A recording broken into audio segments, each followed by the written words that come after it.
Buenas tardes a todos nuestros espectadores. Empezamos una nueva edición de Crónica Global Live. Contamos con nosotros con el periodista de Crónica Global, Ignasi Jorru, y con el colaborador y articulista, Carles Enric.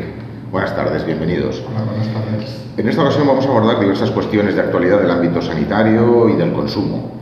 Empezamos, Jorru, con la crisis del enterovirus en la que está inmersa Cataluña. ¿Qué es lo que ha pasado? Danos una pincelada para situarnos. ¿Qué es la crisis del enterovirus? Bueno, lo que se ha llegado a la crisis del enterovirus han sido una serie de casos, en este caso 110 casos de infección vírica en otros tantos niños catalanes, con el resultado de momento 3 muertes, la última de las cuales fue el pasado lunes. Parece un tema bastante grave, aparentemente. ¿Cómo ha reaccionado? Porque una de las, de críticas que están repitiéndose a nivel mediático es quizá la falta de reacción o la reacción negativa por parte de las autoridades sanitarias, en este caso de la Generalitat. Acércate un poquito el micro para que así se oiga un poquito mejor. Bien, ha habido reacción como en todas las crisis sanitarias, ha habido reacción a varios niveles. Al parecer la respuesta sanitaria, pese a sus más y sus menos, parece ser criticable pero adecuada. Luego explicaré por qué ha sido criticable.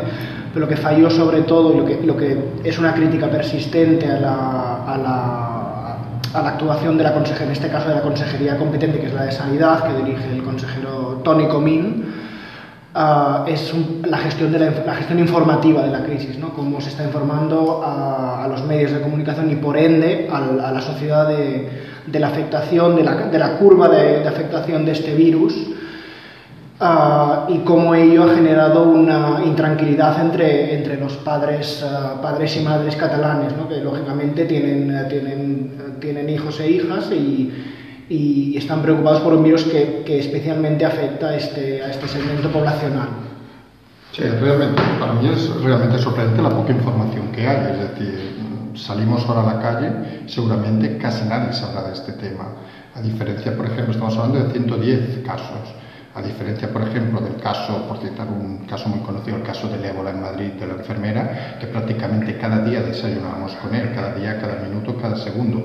Y aquí prácticamente la información es cero, excepto las pocas cosas que hemos podido sacar aquí. Realmente no existe mucha información, la gente desconoce lo que es, la gente desconoce prácticamente cualquier mecanismo, etcétera, etcétera, y estamos hablando de unos casos con una distribución de 3 muertos muy global por toda Cataluña. No es un caso puntual, porque es una infección que se centra en un solo foco, sino que estamos hablando de una distribución territorial amplia, Girona, Tarragona, Barcelona. Que no se sabe también muy bien cómo se debe actuar, ¿no? Está claro, han transmitido información sobre si las familias deben tomar algún tipo de medidas especiales, o incluso parece ser que tampoco lo tienen claro los diferentes estamentos de la administración sanitaria, ¿no? Parece que ha habido alguna falta de información interna, ya no solo externa, ¿no? Cómo debe actuarse en los ambulatorios, ¿no? O en los servicios de urgencia. Parece también que por ahí ha habido falta de información. Fundamentalmente lo que se ha venido diciendo es que la población debe actuar con normalidad, con serenidad, y las medidas preventivas básicamente para los bebés y niños de corta edad serían aumentar o incluso extremar las medidas de higiene, lavado de manos, etcétera, porque el virus se transmite por vía oral y por vía anal, es decir, con las mucosas, ¿no?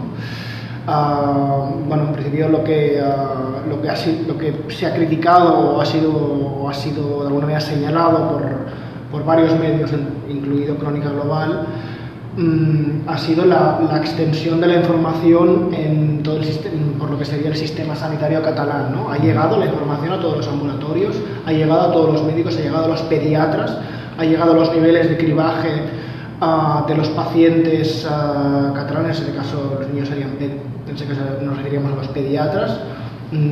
A nosotros nos consta que no, profesionales así lo han denunciado, y es un poco la crítica que se hace a la consejería. O sea, Carles Enric. fallo de comunicación externa para tranquilizar a la gente y fallos internos.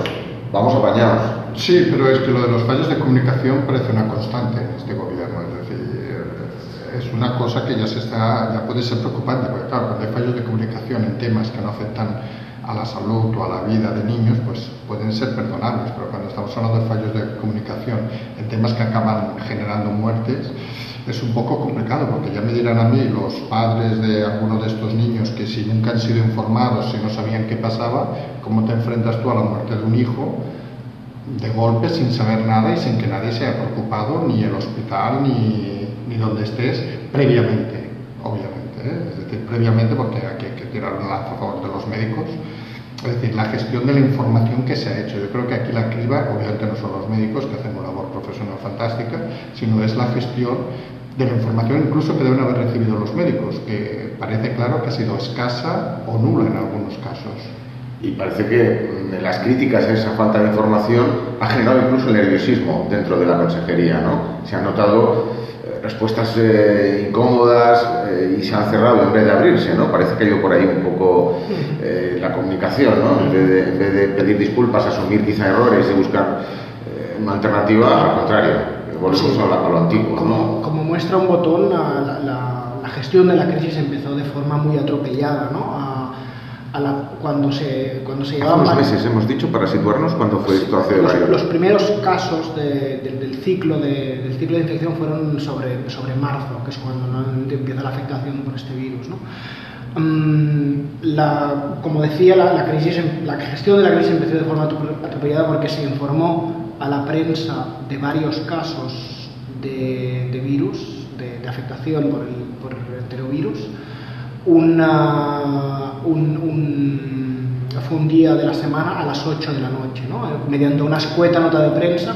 Eso generó una alerta enorme entre los medios, porque agencias, diarios digitales como puede ser Crónica u otros, reaccionaron: ostras, un virus que afecta a bebés y niños, una nota escueta de la consejería, ¿qué está pasando, no? Y resulta que luego, con el paso del tiempo, descubrimos que el sistema sanitario, que ya se sabía que sotoboche ya corría un poco en hospitales públicos y privados que había esta afectación, y un poco la respuesta fue un poco de los medios quedaron un poco ojipláticos ante la respuesta de la consejería. Carlos Enrique, un nuevo suspenso para el currículum de nuestro conseller, el señor Toni Comín. Nuestro conseller debe saber mucho de filosofía, pero lo que es de gestión me parece que no va muy acertado. Y efectivamente es otro suspenso, y no por el hecho de cuestiones más bien políticas, sino por el hecho estrictamente de la mala gestión de la información, porque aquí a veces parece que la crítica al gobierno catalán sea solo por temas estrictamente políticos, cuando realmente la mayoría de veces estamos criticando con datos sobre gestiones, sobre mala gestión de la información. Y yo creo que es clave, es decir, en ese aspecto que estamos hablando de un tema tan importante que siempre hemos dicho que es las claves de un país, es decir, la sanidad. Es decir, si dudamos de la sanidad, mal vamos. Y esto se suma a los últimos casos también de privatizaciones problemáticas que han dejado a algunas personas en la calle, ¿no? El último caso, la Clínica del Vallés, si no me equivoco, es uno de los últimos casos. ¿Cómo está esa situación? ¿Cuáles son las últimas noticias, que creo que son bastante frescas, ¿no? de hoy mismo, ¿no? Sí, hoy precisamente jueves el consejero ha presentado lo que sería la conclusión del primer proceso de lo que llama la desprivatización, que es la no renovación de contratos con clínicas concertadas. En este caso, la primera ha sido la Clínica del Vallés, que es un centro que prestaba servicio a la sanidad pública catalana. Y la valoración que ha hecho el consejero ha sido, es difícil de adjetivar, ¿no? Pero de alguna manera ha transmitido una valoración positiva, una valoración de calma, de que todo ha transcurrido dentro de los cauces que la consejería había fijado, cuando los profesionales pintan un cuadro, una foto muy distinta de problemas laborales, de reestructuración de turnos, de personal eventual que haya a la calle, de afectación sobre listas de espera que aún no hemos visto y que empezaremos a ver en breve. un poco está por ver, pero los primeros síntomas no son positivos. Bueno, no sé si tienes algo que añadir en esta cuestión, Carlos Enric. Pasamos sino a otro tema también de actualidad de las últimas semanas, menos serio, porque en este caso no se juega con la salud o no está en riesgo la salud o la vida de nuestros ciudadanos, pero también bastante grave por la imagen que se da al exterior y que puede afectar a una de nuestras principales industrias, como es el turismo. Se trata del caso increíble, ¿no?, de los pinchazos a la red eléctrica detectados en varios hoteles de Lloret, los conocidos como los enganches. Danos una pincelada, Jordi, de qué es lo que pasó y luego entramos un poco más en detalle. En cuanto a lo que es factual, los hechos, es que 4 hoteles de la localidad de Lloret de Mar, que es un destino turístico de bastante envergadura, por su población, que es poca, acoge a muchos turistas en verano. Fueron 4 hoteles de la misma cadena, de una cadena que se llama Savoy, y básicamente lo que ocurrió es que algunos hoteles ya adeudaban, tenían una deuda con una compañía eléctrica, y lo que pasó en verano es que dicha compañía eléctrica hizo los apercibimientos pertinentes en este caso, y la hotelera, la cadena hotelera reaccionó pues puenteando la luz, enganchando la luz, como lo quieran llamar los lectores, o con el uso de generadores u otras soluciones imaginativas, cuanto menos, ¿no? De todas maneras, diferente. El uso del generador se supone que eso suele ir con gasoil, ¿no?, o algo así, se supone que lo pagaría, pero lo del enganche, claro, suena a la posguerra prácticamente, suena a países tercermundistas, ¿no? Eso suena cutre. O sea, imaginemos al revés, que nos vamos cualquiera de los que estamos aquí o cualquiera que nos está viendo un hotel a cualquier país de Europa y nos echan a la noche, al día siguiente del hotel, porque dicen que el hotel está enganchado, se nos cae. Bueno, primero nos destrozan las vacaciones, porque obviamente están pagadas, y luego yo creo que te da una imagen de la marca de ese país, de esa ciudad, totalmente catastrófica. Es decir, yo creo que aquí debería haber intervenido Marca España, por ejemplo, que para eso lo tenemos, es decir, y reubicar automáticamente a cualquiera de los afectados, porque aquí quien, si no me equivoco, reubicó fue el tour operador. Es decir, aquí nos despreocupamos todos, aquí la orden fue: hay que echarlos del hotel, los pobres, que son los que habían pagado encima, hay que echarlos del hotel, y se tuvo que preocupar el tour operador de buscarles una solución.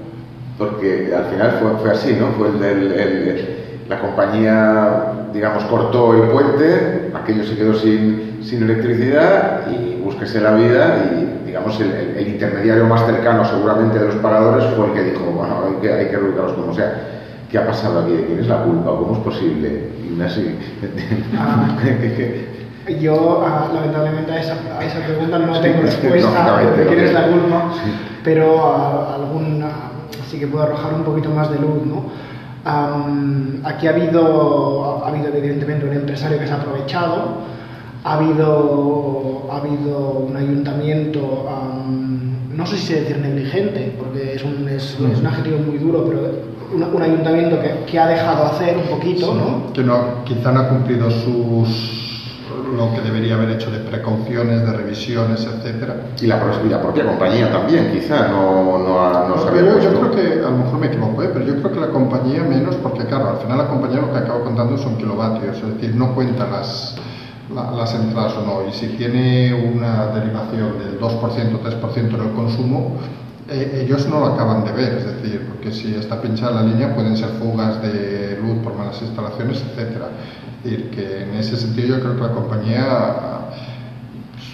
era muy difícil, pero los inspectores del ayuntamiento sí que, yo no entiendo que no se pidan en las inspecciones, aparte en agosto, pues los partes de estar al día de todo, igual que se pide en cualquier empresa los partes de seguridad social o lo que sea, pues yo entiendo que la función de un ayuntamiento es confirmar que todos los hoteles estén en regla, sobre todo en época turística, porque la imagen de Lloret, al menos en las 1000 familias que puedan ser que hayan sido afectadas, ha quedado por los suelos. Es decir, porque quizá, no sé si es planteable, era mejor haber cedido, haber permitido que siguiera el puenteo por salvaguardar la imagen turística. Esto ya es filosofía pura, pero por haber permitido salvaguardar la imagen. Sí, yo soy los que pienso que a veces hay que hacer, no diré la palabra extraperlo, pero a veces hay que hacer cosas para que no trasciendan otras cosas. Entonces yo creo que es peor para Lloret que haya salido esto que el ayuntamiento hubiera pagado, ni idea, a Fetsa o Endesa, quien fuera, los 30-40.000 euros hasta que el último de las personas que estuvieran en el hotel estuvieran, luego cerrarlo, sancionarlo, multarlo, embargarlo, todo lo que fuera, hasta expropiarlo si quieren los hoteles, pero que al menos no hubieran hecho la escena esta dantesca de cerrarlo. Y aquí se nota la falta un poco de mano izquierda de políticos que realmente no saben gestionar un poco la información, no saben gestionar la imagen. Sin embargo, otras veces sí que exigimos al que no paga, que pague o se le corte la luz. Este sería un caso, ¿no? A veces son sí, pero aquí yo creo que hay que sumar lo que es la imagen. A ver, el turismo es la industria seguramente más importante y será todavía la más importante de Cataluña y de España. Entonces hay que protegerlo como lo que más. Es decir, si mañana, vamos a poner un ejemplo, dejara de pagar la SEAT, nadie dudaría en que hay que darles luz, hay que hacer un crédito puente, hay que hacer lo que sea para que no cerrara. ¿Y a quién cerramos? Porque también una familia necesitada, ¿qué hacemos? ¿Le cortamos la luz a una familia necesitada? Es complicado, ¿eh? Yo creo que es un debate que no es tan sencillo. Es complicado, yo en ese sentido es pregunta trampa, ¿eh? Yo creo que todos debemos ser responsables de los actos de cada uno, es decir, hay que mirar caso por caso. Bueno, pasamos a otro tema que también ha estado de actualidad estas últimas semanas. Es un tema que hemos desarrollado Crónica Global, un tema propio, y es el caso de las asustaviejas de las eléctricas, que es una forma, digamos, desenfadada, ¿no?, de llamarlos a estas personas que van ofreciendo esas tarifas. Entranos tú, Jorge, explícanos un poco qué es el caso de las asustaviejas de las eléctricas. En este caso, lo que hablamos son empresas, en este caso una empresa radicada en la localidad de Vic, en Barcelona, provincia de Barcelona, que utilizan marketing muy agresivo para colocar contratos de luz, gas y sus respectivos mantenimientos, es decir, mantenimiento de luz y mantenimiento de gas, a clientes desprevenidos. ¿Por qué digo desprevenidos? Porque al parecer, y según lo que han dicho varios de los comerciales con los que hemos hablado de esta compañía, no le daban toda la información al consumidor para que tomara una decisión racional. Es decir, escondían datos, usted firme aquí que no pasa nada.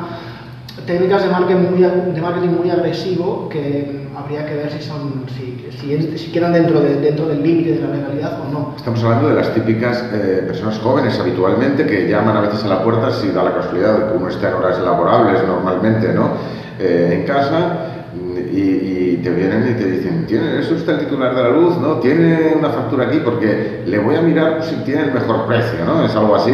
Vienes tú con tu tal y te dicen: hombre, no, esto lo podemos mejorar inmediatamente, le está usted pagando más de lo que debiera, le debía cambiar la tarifa. Va por ahí, ¿no?, ese tema, que yo creo que prácticamente hacen batidas, ¿no?, en todas las ciudades. Aquí en Barcelona, por ejemplo, es bastante habitual. Sí, debe ser un tema aparte que nos preocupa por un poco. Siempre debemos tener una especial protección, yo creo, hacia primero las personas mayores y obviamente hacia los niños. Es decir, son dos políticas que yo creo que hay que tener en cuenta.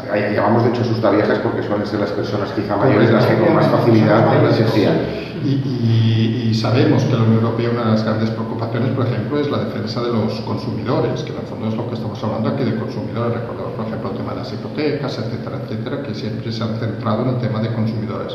Entonces aquí lo que falta a veces es lo mismo, saltando un poco la distancia, que lo que a veces pasa con el tema de telefónicas, telefonías, etcétera. Es bastante inaudito que las 3-4 empresas que lideran las quejas de consumo en España sean, por ejemplo, del mismo sector, que es habitualmente telefonía, y no haya habido ningún gobierno que haya atrevido a meterles mano, a sancionarlos.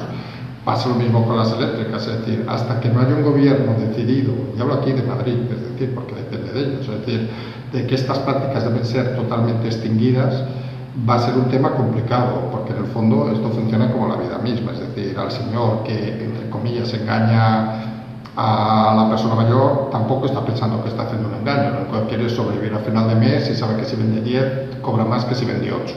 Entonces utiliza tácticas, digamos, comerciales un poco fuera de lugar. Entonces, si no se sancionan esas prácticas, es muy difícil poder actuar sobre este tema, porque ¿quién es el que está infringiendo? ¿El comercial que en el fondo va a ganarse sus 1.000 euros, sus 2.000 euros?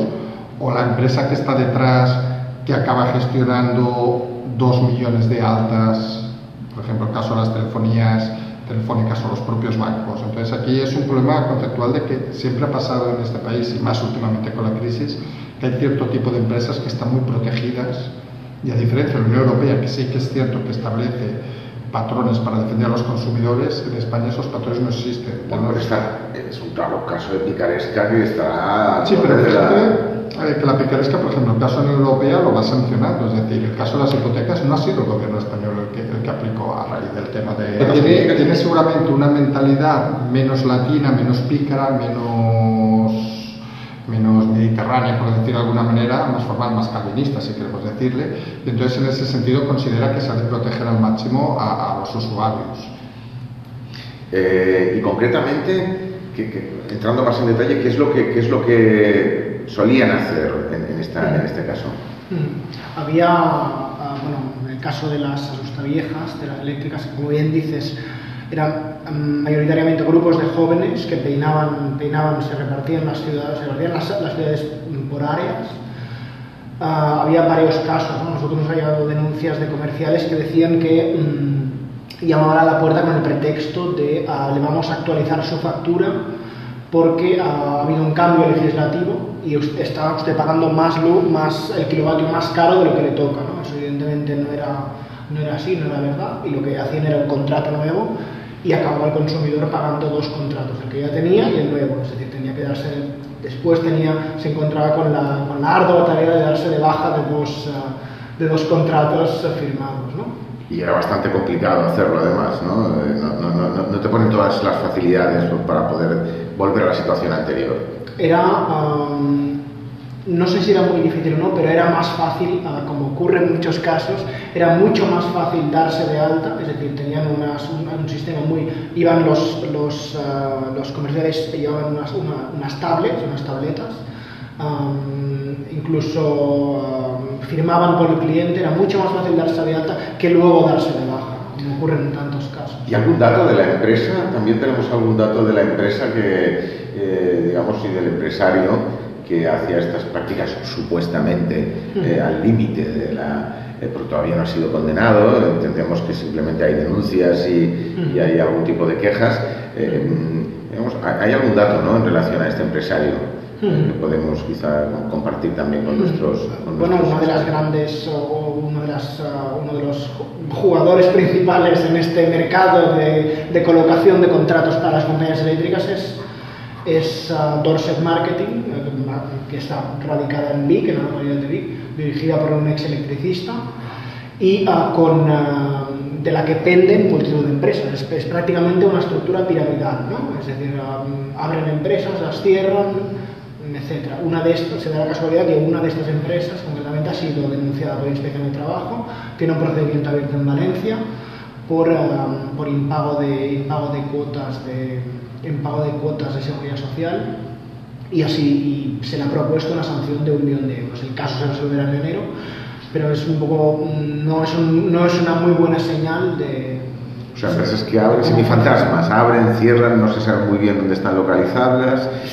Sí, son empresas que es difícil seguirles la pista, ¿no? Porque abren, cierran, desaparecen, mutan, ¿no? ¿Cómo lo dice Carlos Enrique?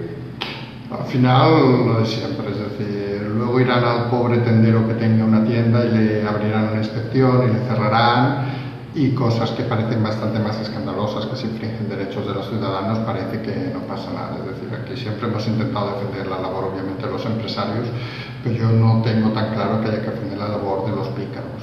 Y a mí me da la sensación... Pero te veo pesimista, ¿no eres optimista? ¿No crees que el hecho de que estos casos trasciendan a los medios?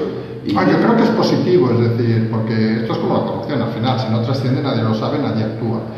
Y, pero claro, aquí lo que hace falta es volvemos a lo de siempre, una legislación clara y muy clara sobre estas prácticas. Es decir, yo me acuerdo cuando empezó las compañías de teléfono, por ejemplo, por volver a citar el mismo tema, que antes era muy complicado cambiarse de número, que eran todo impedimentos. Se cambió la ley, yo cambié un número hace una semana, en el intervalo reconozco que la compañía de la cual venía ha llamado 40 veces, no he cogido el teléfono, pero bueno, al día siguiente tenía el número cambiado. Hace unos años yo creo que eso era inviable, es decir, que la retenían no sé qué, entonces todo se hace con una reglamentación y quien se pase la norma sancionado. Aquí con las eléctricas debería ser un proceso muy parecido, es decir, el cambio de una compañía a otra no es una decisión que se va a tomar a la ligera. Entonces sí que ha de darse las máximas facilidades posibles y evitar en todo caso cualquier práctica que pueda generar sospechas de que no ha sido muy producente, digamos, de alguna manera, y eso se hace con la sanción. Es decir, yo creo que hay que ser duros cuando hay que ser duros, hay que consensuar cuando se tiene que consensuar, y aquí no hablamos del tema de, como antes, de temas de imagen, sino de temas realmente que afectan al ciudadano a su bolsillo. Entonces, claro, es decir, aunque en este caso quizá el supuesto, siempre el supuesto pícaro, más que la gran compañía es este intermediario, ¿no? Sí, pero la compañía le paga a él. Claro, es decir, si la compañía no admitiera esas prácticas... El contrato es de la compañía eléctrica con una empresa. Es decir, que de alguna forma la gran compañía, en este caso, deja que el intermediario haga... la compañía mira un poco para otro lado. Esto es como si nosotros mañana nos dedicamos a vender algo y de golpe nos empiezan a llegar ingresos millonarios y no preguntamos de dónde. Recibimos quejas y no decimos nada porque... sigue el señor, estos señores que tenemos por ahí nos siguen ingresando 2 millones cada mes. Claro, si no decimos nada, tenemos nuestra parte de responsabilidad, sobre todo si recibimos quejas. Es decir, si aquí resulta que todos los clientes están satisfechos y contentos, nadie va a decir nada. Pero en el momento que empiezas a decir quejas, lo mínimo es abrir, no sé si la palabra correcta es una investigación interna, y obviamente la empresa quitar esa licencia o esas prácticas a esa empresa hasta que se demuestre que está cumpliendo con lo que se debe cumplir. Es decir, que creo que es tanta culpa de unos como de otros. Unos por permitirlo, obviamente, y otros por hacerlo. ¿Ves Ignacio, también que hay un poco esa falta de diligencia por parte un poco de todas? Por lo que tú has podido ver, van por ahí los tiros. Parece ser que seguramente eso no me compete a mí, pero seguramente ha habido una componente de hacer la vista gorda, de no preguntar, de yo firmo un contrato con usted y me olvido y usted me trae los clientes. Porque a veces no es solo cambiar de compañía, sino cambiar el contrato dentro de la compañía. ¿Hay esas dos variedades? Efectivamente, hay varias variedades, entre una de las cuales es cambiar el contrato, contratar más productos, actualizar los servicios. Hay varias variantes que premiadas cada una con un ingreso para el comercial. La conclusión en este tipo de prácticas sería, Carlos Enrique, no fiarse de estos pobres chavales que vienen con toda su buena voluntad para ganarse la vida, que llaman, desgraciadamente, van un poco por ahí los tiros. Sí, pero al final acabaremos haciendo aquello de que cuando pican la puerta de casa no abrimos a nadie. Tremendo, ¿no? Es duro, porque al final siempre comentamos a veces aquello de la mentalidad, por ejemplo, americana y la nuestra, es decir, que allí no hay vallas en las casas, aquí tenemos muros. Nuestra me refiero a Europa. Entonces, somos de concepto más confiados, seguramente, o no. Pero es triste que al final estas prácticas acaben conllevando limitaciones y que uno no esté ni cómodo en su propia casa. Pues bueno, yo creo que hoy hemos tocado 3 temas interesantes que afectan de diferente forma, nos afectan de diferente forma: la crisis del enterovirus, el tema de los enganches a electricidad de varios hoteles de Lloret y la picaresca de las asustaviejas, como llamamos nosotros de forma un poco más cercana, de las eléctricas. Muchísimas gracias, Ignasi Jorru, por haber estado esta semana con nosotros, con todos nuestros espectadores. También Carles Enric, muchas gracias por haber estado con nosotros, y muchas gracias a todos nuestros espectadores que nos han podido ver en directo o que nos estarán viendo en diferido a través de Facebook o de la propia página web de Crónica Global. Gracias de nuevo, y la próxima semana estaremos con un nuevo tema, con nuevos temas de actualidad. Muchísimas gracias.